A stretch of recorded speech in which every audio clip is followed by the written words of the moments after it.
बात अब जरा उन लोगों की भी जो इस बार साल 2025 में हज के साथ साथ उम्रे की अदायगी के लिए कोशिशें कर रही थी, लेकिन जिस हिसाब से हमने पिछले दिनों आपके सामने कुछ रिपोर्ट्स रखी थी, कुछ आदादोशुमार पेश किए थे कि साल 2023 और 24 के मुकाबले में 2025 हज के लिए आज़मीन की तादाद शायद बहुत कम हो। उसकी बहुत सारी वजूहात थी, इक्तिसादी बदहाली और बाकी सारी चीज़ें आपके सामने माहिरीन की नज़र में हमने एक्सप्लेन की थी। लेकिन हज के बाद कुछ और खबरें जो बिल्कुल भी अच्छी नहीं है। इस बार उम्रे की बुकिंग का भी जहां तक ताल्लुक है तो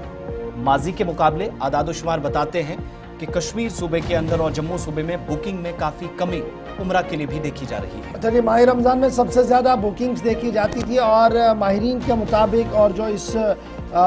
अमल के साथ वाबस्ता है, वहाँ से जब एनालिसिस किया गया तो पता लगा कि हज में तो ऑलरेडी जो अलॉटेड सीट्स थे उससे कम बहुत सारे फॉर्म जमा किए गए, लेकिन अब उम्रा में भी इस साल माह रमज़ान में बहुत सारे कम लोग as compare to last 2-3 years के मुकाबले में कम चले गए हैं। कश्मीर से ये लगातार ड्रॉप जो हो रहा है, ये जो कमी आ रही है उम्रा के अंदर, ये दरअसल आलमी सतह पर जिस तरीके से चीज़ें महंगी हो रही हैं और जिस तरीके से सऊदी अरब ने अब की बार बड़ी चीज़ें महंगी कर दिया, उस ज़िमन में भी एक असर जो है वो देखने को मिल सकता है। पैकेज बहुत सारे लगाए गए थे, लेकिन 30 से 50%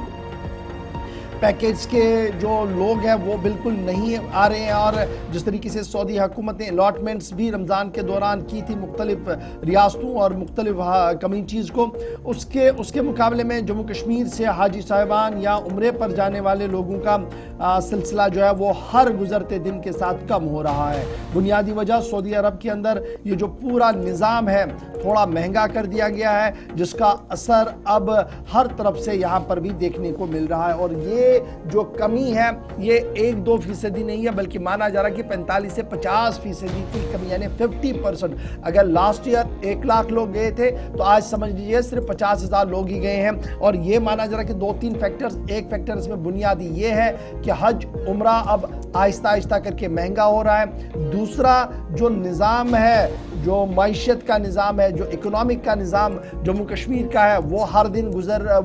नीचे आ रहा है और लोगों के पास जो इक़्तिसादी मामलात है वहाँ पर वो कमज़ोर हो रहे हैं, जिसकी वजह से इत्तलात और ख़बर ये है कि सूरत हाल इस तरीके की बन रही है। अब उम्मीद ये है कि हज पर अब की बार थोड़ी सी बेहतरी हो, लेकिन सबकी नज़रें जहाँ सऊदी अरब पर भी है, वहीं पर जम्मू कश्मीर के माइशती हालात यानी फाइनेंशियल स्टेबिलिटी भी एक बार फिर सुर्खियों के अंदर है, क्योंकि ये पहला मौका होगा 2017-18 के बाद जब इस तरीके से बहुत सारे लोग जो है कम गए होंगे माह रमज़ान मुबारक के अंदर उम्रे पर, क्योंकि ज़्यादा से ज़्यादा लोग उम्रे में या तो रबीउल अव्वल के महीने में जाते हैं या फिर ज़्यादा लोग जो है वो माह रमज़ान मुबारक के पहले अशरे और बीच वाले अशरे में जाते हैं, ताकि वो ज़्यादा से ज़्यादा वक्त वहाँ पर बिता सके। लेकिन इतलात और ख़बर ये है, टूर ऑपरेटर्स, ट्रैवल ऑपरेटर्स का मानना है कि टिकट्स तो हमारे पास है, वैकेंसियाँ भी हमारे पास है, पैकेज भी हमारे पास है, लेकिन लोग नहीं है जो इस पैकेज को क्वालिफाई कर सके। तो ये एक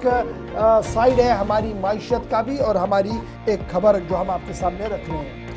पैकेज की कीमतों में अगर 30 से 50% तक का इजाफा हो रहा है तो आलमी सतह पर भी जो तब्दीलियां रोनमा हुई हैं या सऊदी अरब की जानिब से कुछ सख्त फैसले लिए गए हज से कबल और उम्रा की अदायगी के हवाले से भी, फिर बच्चों के हज पर जाने के लिए पाबंदी, उसी वक्त उम्रा के लिए भी कुछ कवायद ज़वाबित वज़ह किए गए कि गैर कानूनी तौर पर जो मुल्क के अंदर लोग मौजूद हैं वो भी कई तरीके से गैर कानूनी तरीके से दस्तावेज़ात आधे अधूरे बनाकर वो भी उम्रा या हज के लिए तैयारियां करते हैं। उन पर सख्ती करने के चक्कर में पूरी दुनिया के कई ममालिक, जिनमें 14 ममालिक में भारत पाकिस्तान भी शामिल हैं, यहाँ के आज़मीन के लिए भी सख्ती बरती गई। वो हज के हवाले से अगर चीज़ें थी, लेकिन उम्रा के ताल्लुक से भी कुछ बड़े फैसले माजी करीब में हुए, जिसने अब आहिस्ता आहिस्ता उसका असर क्या है वो दुनिया के मुख्तलिफ हिस्सों में देखने को मिल रहा है।